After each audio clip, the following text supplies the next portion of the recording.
बोले कौन सीमा कुशवाहा, दिल्ली से आके मुकदमा नहीं लड़ सकती। मैंने कहा तुम कौन होते हो? उनको कास्ट का प्राइड था, उनको मर्द होने का प्राइड था, उनको सीनियर होने का प्राइड था। और आपकी इस बहन ने कोर्ट रूम में खड़े खड़े 5 मिनट के अंदर धराशायी कर दी सारी चीजें। और आज भी दमखम के साथ उसी हाथरस डिस्ट्रिक्ट कोर्ट में मैं जाती हूँ, उस बेटी मनीषा वाल्मीकि के लिए लड़ाई लड़ने, सजा भी करवाऊंगी। जब मैं उस कोर्ट रूम में थी, आपकी बहन ये अकेली थी हाथरस में, मैं केस को अटेंड करने जाती हूँ। 15-20 वकील आकर के आपकी इस बहन पर सिर्फ उन्होंने हाथापाई नहीं की, बाकी पूरा माहौल बना दिया था। जज को तुरंत ऑर्डर करना पड़ा कि सीमा मैडम को और इनके क्लाइंट को पुलिस घेरे में लिया जाए। कोर्ट रूम के अंदर 5 कांस्टेबलों के घेरे में हम लोगों को लिया गया, लेकिन मैं अकेले भिड़ गई। हमारे समाज का एक बेटा है सुशांत, जिन्होंने लंदन में इलेक्शन फाइट किया और जीते भी। उनकी माँ भी हमारे मंच पर है। आइए आंटी, आपको बहुत बहुत सैल्यूट है, आपको बहुत बहुत सैल्यूट है कि देखिए भारत ही नहीं अंतर्राष्ट्रीय स्तर पर मेरे बच्चे परचम लहरा रहे हैं। हम किसी से कमजोर नहीं है, हम किसी से नीचे नहीं है, इस चीज का हमेशा याद रखना है।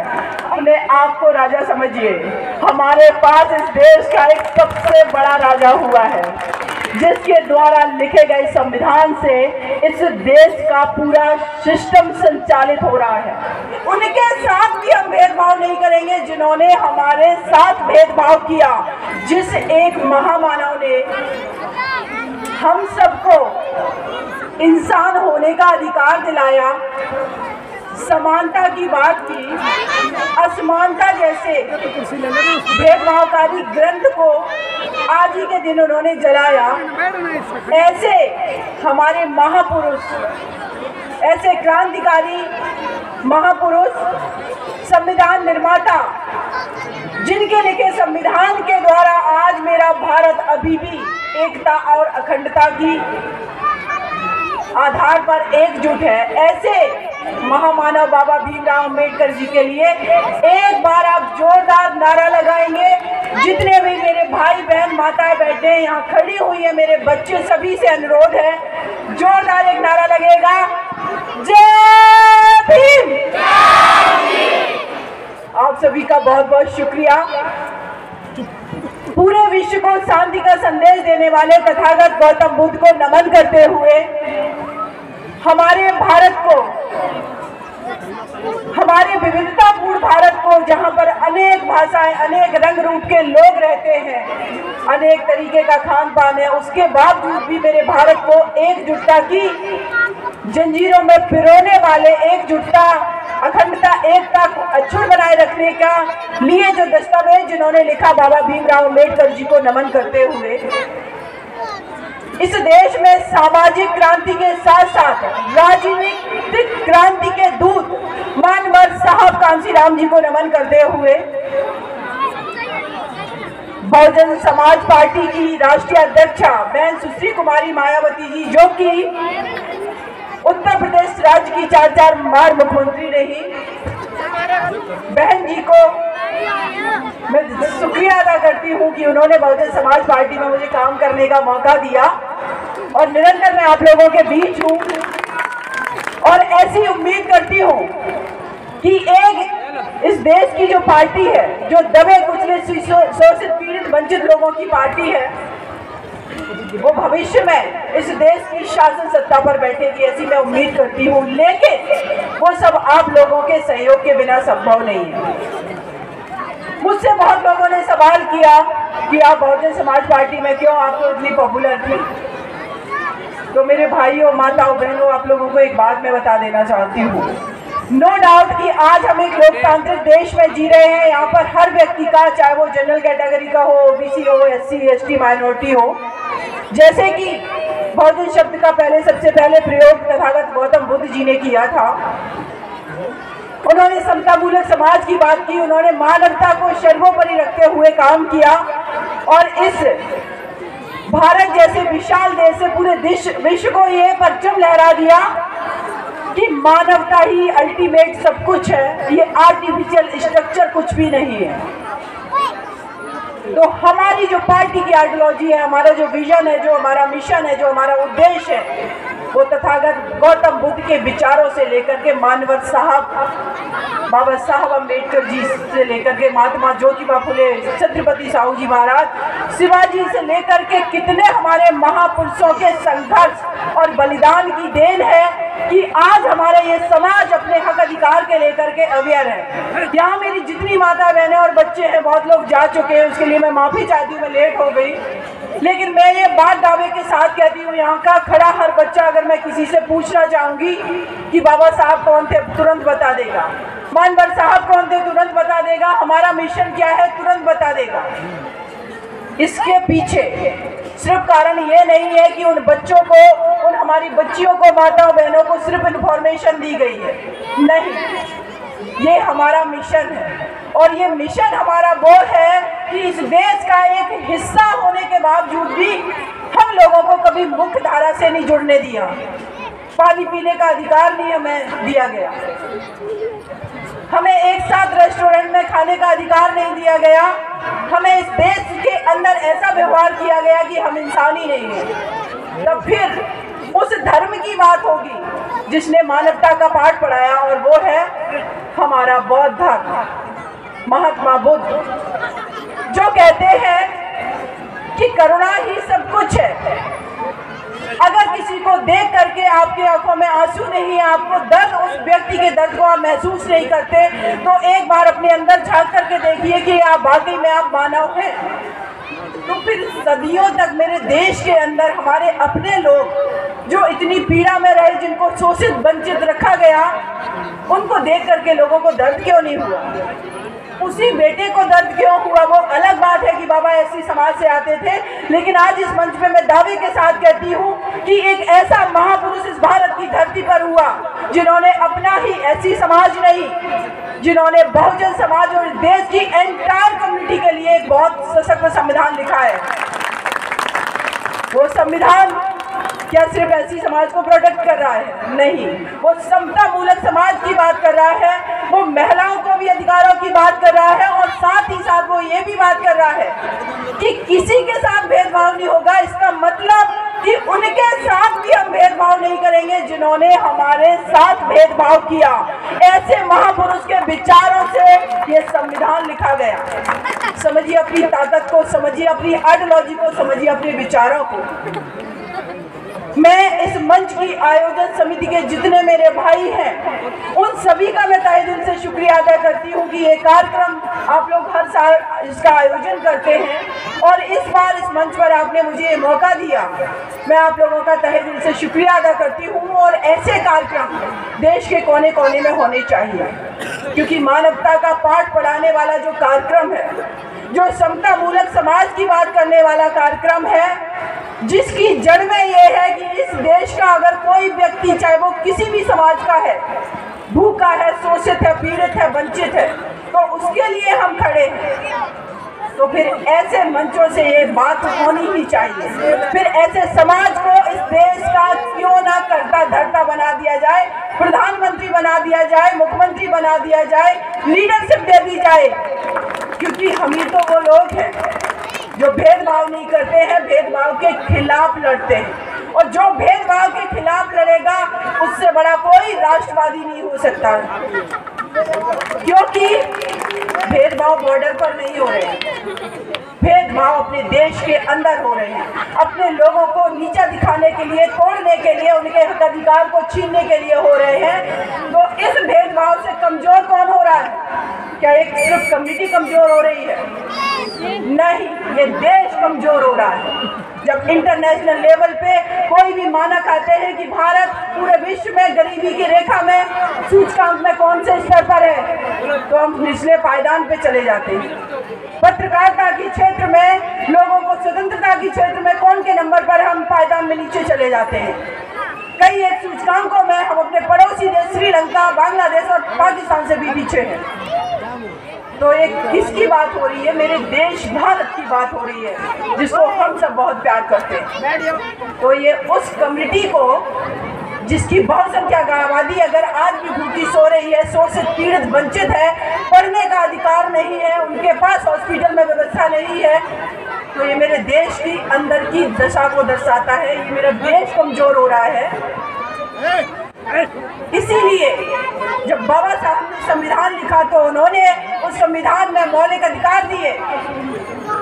जो प्रीएम्बल लिखी गई प्रस्तावना, जिसमें कहा जाता है कि हम भारत के लोग भारत को एक संपूर्ण प्रबुद्ध संपन्न समाजवादी पंथनिरपेक्ष लोकतंत्रात्मक गणराज्य बनाते हैं।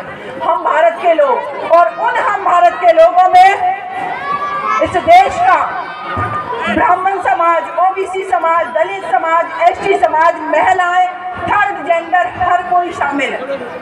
फिर भेदभाव किसके साथ? बाबा साहब ने वो संविधान लिखा सबको रिप्रेजेंट करते हुए कि पूरी भारत की सारी कम्युनिटी के हक अधिकार इसमें समाहित हैं और उनकी जो इच्छाएं हैं, उनके जो उद्देश्य हैं, वो सब इसमें समाहित हैं। तो ये हम लोगों को विचार करना है कि हम ऐसे समाज से आते हैं, हम ऐसी पार्टी की आइडियोलॉजी से आते हैं, हमारा मिशन इतना स्ट्रांग है कि विश्व के किसी भी मंच पर हम अपने आप को जस्टिफाई कर सकते हैं। वी आर अ मानवतावादी पार्टी। हमारे पास बुद्ध है, हमारे पास बाबा साहब है, हमारे पास मानवर साहब कांसीराम है, हमारे पास छत्रपति साहू जी महाराज हैं, जिन्होंने सबसे पहले अपने साम्राज्य के अंदर, अपने राज्य के अंदर 50% रिजर्वेशन दिया था। ये रिजर्वेशन कोई किसी को खैरात में नहीं दिया जाता है, चाहे वो संविधान में दिया गया हो या फिर वो छत्रपति साहू जी महाराज ने दिया हो या किसी भी एजेंसी में कहीं पर भी अगर उनको रिप्रेजेंटेशन है तो इसके पीछे उद्देश्य है।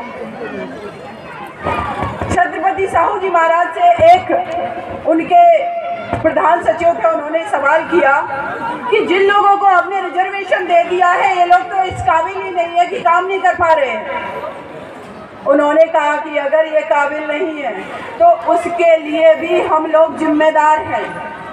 जिनको हमने अपने समक्ष नहीं बैठाला, जिनको हमने पढ़ाया नहीं, पढ़ने नहीं दिया, पढ़ने से रोका, जिनको हमने पानी नहीं पीने दिया, जिनको हमने इंसान नहीं समझा, अचानक से अगर हमने उनको रिजर्वेशन के माध्यम से नौकरियां दे भी दी तो हम कैसे उम्मीद कर सकते हैं? ये भी हमारी ही कमी है। और इस कमी को मुझे लगता है कि जो रिजर्वेशन दिया जाता है, और आज भी बहुत लोग छीटाकशी कर देते हैं इस बात की लेकर के कि काबिलियत नहीं है, नंबर कमाए फिर वहाँ पहुँच गए।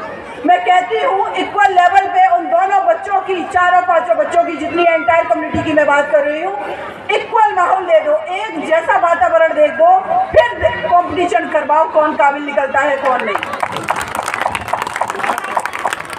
डिस्क्रिमिनेटरी फंक्शन में आप इक्वलिटी की बात कर रहे हैं, इसका मतलब है कि जहां डिस्क्रिमिनेशन एक्चुअल में है, एजुकेशन में, हेल्थ में, फूड में, हमारे बच्चों को इस देश के अंदर अगर अभी अगर सर्वे करवा लिया जाए, एनीमिक महिलाओं को अगर देख लिया जाए, या जो कुपोषण के बच्चे हैं, आप देख लेना पर्टिकुलर कम्युनिटी के लोग ही निकलेंगे, बच्चे निकलेंगे। क्यों? जिनके पास प्रॉपर न्यूट्रिशन नहीं है, वो बच्चा कैसे अपने ब्रेन का उस लेवल पे इस्तेमाल करके उतना अच्छा परफॉर्मेंस कर पाएगा? हमारी ये लड़ाई उस लेवल तक होनी चाहिए। रिजर्वेशन तो बहुत छोटी चीज़ है, मिड डे मील जैसा कॉन्सेप्ट क्यों लाया गया? तो इन सारी चीज़ों की लड़ाई हमारी, मेरे भाइयों बहनों माताओं, बहुत बड़ी है। रिजर्वेशन बहुत छोटी चीज़ है, हमें रिप्रेजेंटेशन अब चाहिए। रिप्रेजेंटेशन का सीधा मतलब है कि अगर सरकार सोशलिज्म जो है, समाजवाद के तहत समाज का कल्याणकारी राज्य की स्थापना नहीं कर पा रही है, और पूंजीपति कंपनियां जो है, पूंजीपति है, अगर उनके पास में हमारे पीएसयू चले गए हैं तो वहाँ पर भी हमारा रिप्रेजेंटेशन होना चाहिए, इंश्योर किया जाना चाहिए। क्योंकि सरकारी नौकरियां खत्म है, आपने प्राइवेट चीज़ों को कर दिया है, तो वहाँ पर तो वही लोग पहुँचेंगे ना। जो पहले से बहुत ज़्यादा वेल एजुकेटेड हैं, अब्रॉड पढ़ के आए हैं, जिनके पास इंग्लिश मीडियम स्कूल हैं, जिनके पास कॉन्वेंट स्कूल हैं। हमारे देश के अंदर अभी भी हमारे आपके बच्चे प्राथमिक विद्यालय में पढ़ रहे हैं, ना वहाँ पर टीचर की उतनी अच्छी क्वालिटी है, ना संसाधन है, सारी चीज़ें नहीं हैं। तो फिर हमारी लड़ाई वहाँ तक पहुँचनी चाहिए। इस देश की नदियों पर अधिकार होना चाहिए, इस देश के पहाड़ों पर अधिकार होना चाहिए, जहाँ माइनिंग हो रही है, जहाँ पत्थर खोदे जा रहे हैं, जहाँ पर हीरे जवाहरात निकल रहे हैं, जहाँ पर गोल्ड निकल रहा है, चाहे वो कोलार की खान हो, जहाँ पर सीबीआई हमारी है, सीबीआई में हमारे लोग होने चाहिए, जिससे कि बहुजन समाज का अगर कोई नेता उभर करके आगे आता है तो उसको फॉल्सली इम्प्लीकेट ना किया जाए, ईडी से ना डराया जाए। और साथ ही साथ जो पूरी बॉलीवुड इंडस्ट्री है, वहाँ पर जो फिल्में बन रही हैं, आप लोगों ने कभी सोचा कि उन फिल्मों के अंदर जो दर्शाया जाता है, आज भी कभी भी उन मूवीज में आप देखना SC ST OBC माइनॉरिटी का कोई व्यक्ति जाकर के राजा के रूप में नहीं दिखाया जाता है। ये माइंडसेट है हमारा। तो मैं कहूंगी, अपने आप को राजा समझिए। हमारे पास इस देश का एक सबसे बड़ा राजा हुआ है, जिसके द्वारा लिखे गए संविधान से इस देश का पूरा सिस्टम संचालित हो रहा है। चाहे वो प्रधानमंत्री कैसे बनेगा, कैसे हमारी कैबिनेट वर्क बनेगी, कौन राष्ट्रपति बनेगा, राष्ट्रपति का चुनाव कैसे होगा, विधानसभा के चुनाव कैसे होंगे, एक बच्चे का अधिकार कैसे हो, क्या होगा, एक महिला का अधिकार क्या होगा, सारी कम्युनिटी के अधिकार क्या होंगे, ये सारी चीजें पूरा एक बहुत स्ट्रॉन्ग पूरे विश्व का सबसे बड़ा दस्तावेज लिखने वाले आपके हमारे बाबा साहब भीमराव अंबेडकर जी ने लिखा। तो हम लोग कौन है? एक्चुअल में हम लोग किंग हैं, और ये फीलिंग हमारे अंदर भावनाएं होनी चाहिए। हम किसी से कमजोर नहीं है, हम किसी से नीचे नहीं है, इस चीज का हमेशा याद रखना है। और साथ ही साथ मैं एक और बात कहूंगी, शाम का समय हो गया, मेरी माता बहनें घर चली गई, उनके ऊपर परिवार की जिम्मेदारी होती है। लेकिन ये बात मैं इसलिए कहना चाहती हूँ कि माताओं बहनों से ज्यादा ये बात मेरे भाइयों को सुनना बहुत जरूरी है और इम्प्लीमेंट उनको करना बहुत जरूरी है। आपके घर में जो एक स्त्री है, चाहे वो माँ के रूप में हो, बहन के रूप में हो, आपकी बेटी के रूप में हो, वो भी इस देश की आधी आबादी है। आप लोग जितने यहाँ खड़े हुए हैं, अगर इतनी ही हमारी माता है, बहन है, आपके घर की जो बेटी, माँ है, बहू है, पत्नी है, जो भी है, आप समझो जस्ट डबल हो जाते हो। तो आप जितने स्ट्रांग हो, आपके पास जो आइडिया है, आपके पास जो इन्फॉर्मेशन है, आपके पास जो नॉलेज है, आप सोचिए उस स्त्री को भी आपने उतना ही मौका दे दिया तो आपका मिशन इस देश का सबसे स्ट्रांग मिशन साबित होगा।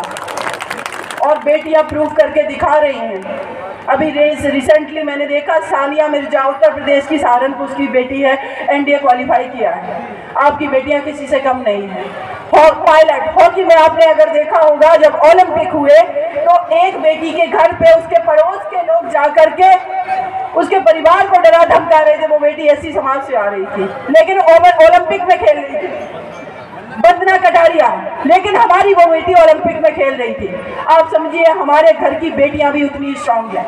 और कितना बड़ा एग्जाम्पल दूं आप लोगों को, बहन सुश्री कुमारी मायावती जी, उत्तर प्रदेश राज्य की 4 बार मुख्यमंत्री, प्रूव करके दिखाया ना। उस बेटी को मौका मिला ना घर से निकलने का, जिद की। आपकी बेटी जिद करती है अगर पढ़ने के लिए, जिद करती है बाहर घूमने के लिए, दुनियादारी को समझने के लिए, निकलने दीजिए उसको। आपका बेटा अगर जिद करता है, निकलने दीजिए उसको बनने दीजिए बाबा साहब के विचारों से, और एक कदम आगे बढ़ने दीजिए उसको, बनने दीजिए दूसरा अम्बेडकर।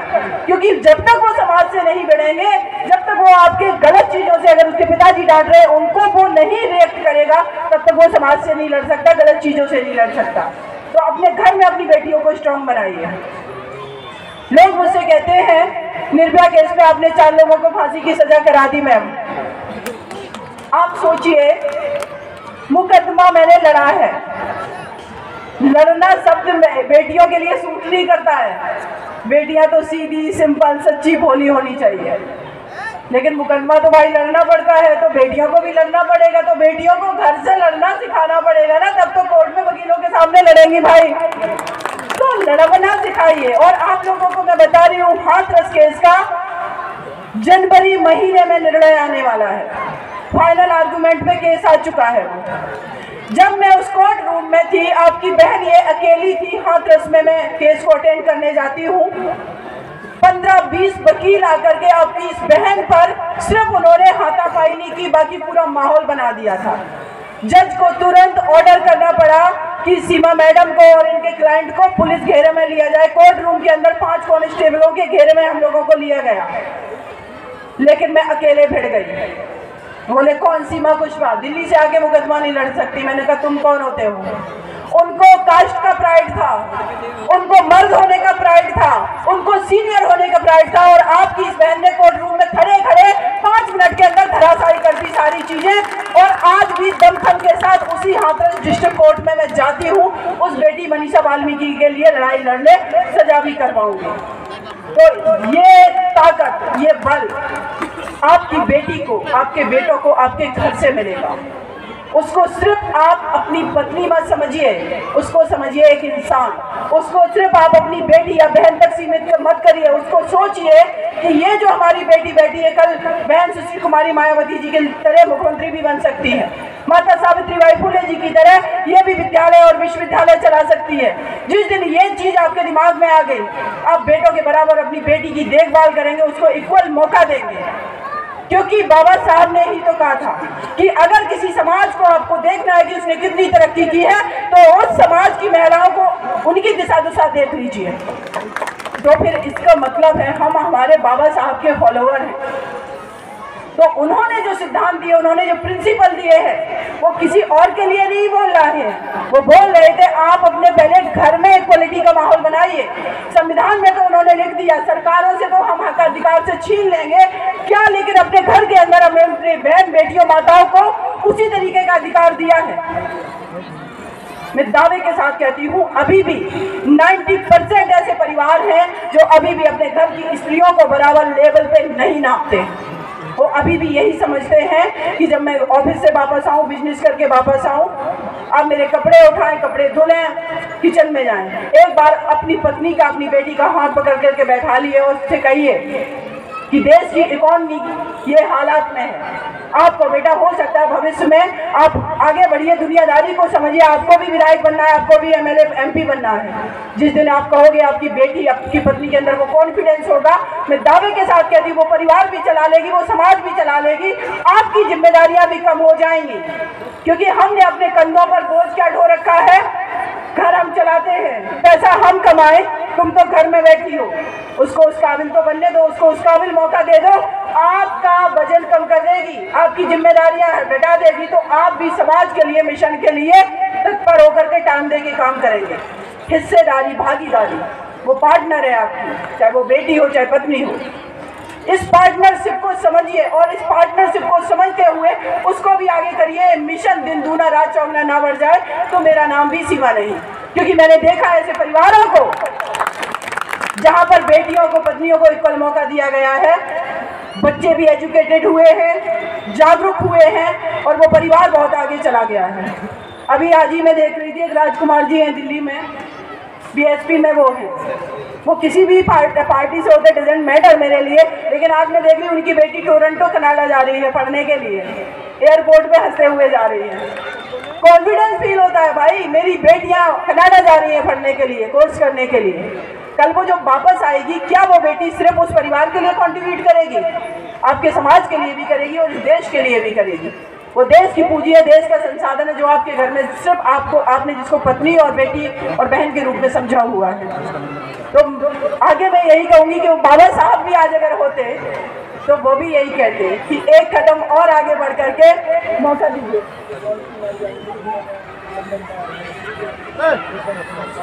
अच्छा, हमारे समाज का एक बेटा है सुशांत, जिन्होंने लंदन में इलेक्शन फाइट किया और जीते भी। उनकी माँ भी हमारे मंच पर है। आइए आंटी, आपको बहुत बहुत सैल्यूट है, आपको बहुत बहुत सैल्यूट है कि देखिए भारत ही नहीं, अंतर्राष्ट्रीय स्तर पर मेरे बच्चे परचम लहरा रहे हैं। आपके बीच में ये पूरी टीम हमारी खड़ी हुई है जिस इस कार्यक्रम का आयोजन कर रहे हैं। सूरज भाई हैं इधर, स्वयं अम्बेडकर जो है, इनके भाषण तो आप लोगों ने सुने होंगे, 10 मिलियंस में फॉलोवर्स हैं, जाते हैं, सब्सक्राइबर हैं। तो हमारे आपके बीच के युवा निकल करके आगे जा रहे हैं, तो उनको और मौका दीजिए और ईमानदारी से आगे बढ़िए।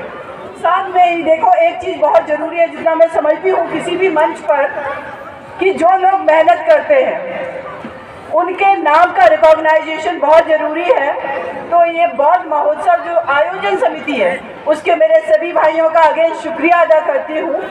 साथ में ही श्रद्धेय श्री एस.सी. आनंद सर जो कि अध्यक्ष हैं, श्रद्धेय Vinod Bauddh sir, K P. Singh sir, Sundarlal sir, Hariom Swami ji, Mohan Singh Bauddh ji, Surajpal advocate भाई, चेतन आजाद जी, मोहन किशोर जी, सीमा बौद्ध जी, राजेंद्र गौतम जी, शिवानी बौद्ध जी, रेशम सिंह बौद्ध, अरविंद बिम्बसारी जी, राज सिंह जी, रवि राज जी, संतोष बौद्ध जी, जसवीर कुमार जी, राज रतन भास्कर जी, संजीव सत्यार्थी जी, जितेंद्र सिंह जी, रजनीश जी, सतीश बौद्ध जी, डॉक्टर राधेश्याम जी और आंटी आपका नाम क्या है? मालती गौतम आंटी जी का भी शुक्रिया अदा कि उन्होंने अपने बेटे को इस काबिल बनाया कि वहाँ पहुँचा दिया। तो और लंदन में इलेक्शन जीता है और जी हाँ, हम लोगों से मिले भी हैं। प्रशांत एक कार्यक्रम में, हाँ सुशांत जी आप लोगों से एक कार्यक्रम में भी मिले थे, हम मुझसे भी कांटेक्ट में हैं, लेकिन रेगुलर बेस पे कन्वर्सेशन नहीं होता है। तो मैं यही कहूँगी कि एक लड़ाई हमारी जो है राजनीतिक सत्ता हासिल करने की है, सामाजिक भागीदारी समतामूलक समाज की है, लेकिन उससे भी ज़्यादा बड़ी लड़ाई है हमारी मिशन की, और उस मिशन में हमारी महिलाओं की भागीदारी की बहुत ज़्यादा आवश्यकता है। उनको हक अधिकार दिए बिना ये संभव नहीं होगा। आप सभी का बहुत बहुत शुक्रिया अगेन। और त्रिशला मेरी छोटी बहन आ जाओ आवाज़ लीजिए। ऐसी मेरी कितनी बेटियां हैं, इधर मैं आपका नाम भूल रही हूँ। ये पहले निशा बौद्ध जी हैं, मैं सबका नाम नहीं ले सकती। ये छुटकी हमारी खड़ी हुई है, हमारे साथ चुनाव प्रचार में उत्तर प्रदेश में थी। मेरी बेटियां देखिए, मैं देखती हूँ, रिपोर्टिंग आप लोग देख लीजिए। जितने भी बहुजन समाज के हमारे यूट्यूब चैनल हैं, आप सभी को मैं सैल्यूट करती। मेरे भाई भी उस मुद्दे को उठाते हैं, लेकिन मेरी बेटियां भी कम नहीं हैं। लिमिटेड अपॉर्चुनिटी में रोशनी बौद्ध हो गई, निशा बौद्ध जी हो गई, आपका नाम सविता खुशी जी। अब पीछे से आवाज आ रही, मिलिंदर गौतम जी को क्यों नहीं बोल रहे हैं?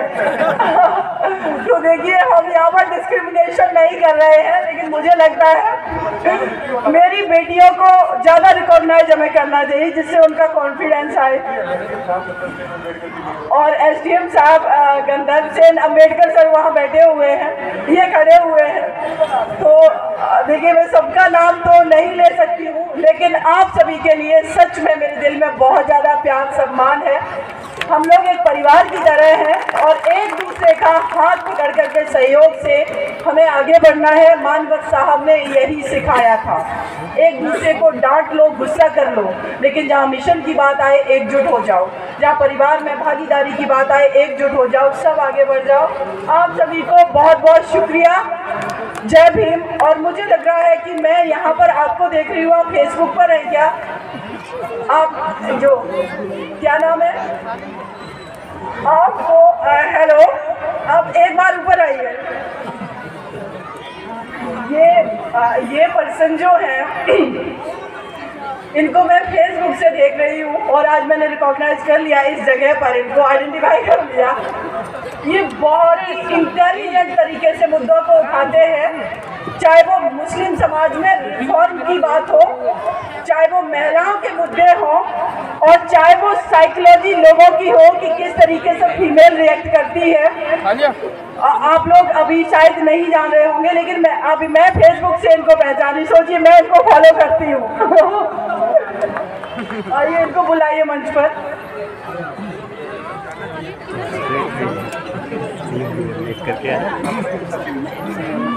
शशि भूषण। अरे, आपकी तो गायकी जो है विश्व प्रसिद्ध है जी।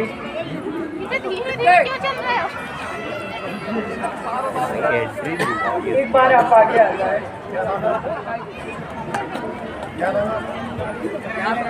देखिए, सालिम जफर जी के बारे में मैं बता रही हूँ। फेसबुक पर मैं इनको फॉलो करती हूँ। मैंने पर्सनली कभी इन पर कमेंट नहीं किया, इनके वॉल पर जा कर के, लेकिन कभी कभी क्या होते हैं, हमारे समाज के बीच में ऐसे हीरे छुपे हुए हैं जिनको पॉपुलर भले ही नहीं हुए, लेकिन उनका समाज में कंट्रीब्यूशन कम नहीं है। आज मैं आप लोगों से कह रही एक बार इनकी बॉल पर चले जाइए। सबसे ज्यादा इनका फेवरेट जो ड्रिंक है वो चाय है। समझ रहे, चाय की हमेशा चर्चा होती है। लड़का लड़की के, हस्बैंड वाइफ के रिलेशन पे बहुत अच्छा छीटाकशी करते हुए, कमेंट करते हुए बहुत अच्छा कंटेंट लिखते हैं। साथ में ही मुस्लिम समाज से आ रहे हैं, मुस्लिम समाज की कुरीतियों पर बेखौफ होकर के बेबाकी से ये लिखते हैं। बहुत सारी चीज़ों में इनका बहुत अच्छा है लिखने का, पढ़ने का। मैं इनको फॉलो करती हूँ और जब भी इनके पोस्ट पढ़ती हूँ तो 50 टाइम्स मुझे हंसी आती है, क्योंकि वो साइकोलॉजी को समझते हुए लिख रहे हैं, रिलेशनशिप को। तो देखिए क्या है ना कि यहाँ मैंने देखा मंच पे सडनली मुझे खड़े हुए, मैंने कहा इनको तो मैं पहचानती हूँ। इसीलिए ज़रूरी है कि वर्चुअली दुनिया में भी कोई अगर एग्जिस्ट कर रहा है, कहीं कुछ लिख रहा है, तो वो भी मेरा अपना है। तो आपका इस मंच पर सम्मान है। फेसबुक के माध्यम से भले ही आप आए, लेकिन आप सभी की तरफ से, इस मंच की तरफ से आपका सम्मान है। ऐसे ही लिखते रहिए भाई, क्योंकि मुस्लिम कम्युनिटी में बहुत आपको रेयर लोग मिलेंगे जो उसके अंदर कुछ खामियां हैं, कमियां हैं, परफेक्शन कहीं नहीं है। और इसीलिए टाइम टू टाइम डेवलपमेंट की भी मुझे लगता है कोई परफेक्ट डेफिनेशन नहीं होती है कि डेवलपमेंट ये कंप्लीट हो गया, वो निरंतर चल रहा है।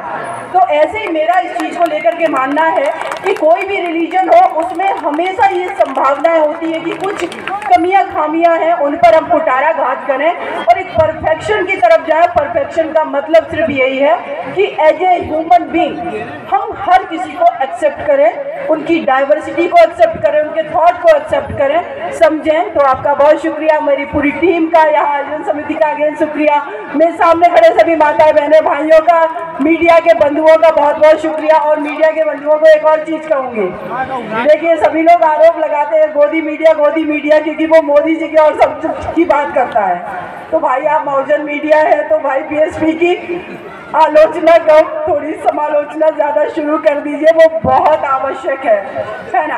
अदरवाइज तो आप भी इनडायरेक्ट वे में उन्हीं को फेवर कर रहे हैं, है ना। तो आप लोगों से ये मेरा अनुरोध है, जय भीम, जय भारत, नमो बुद्धाय।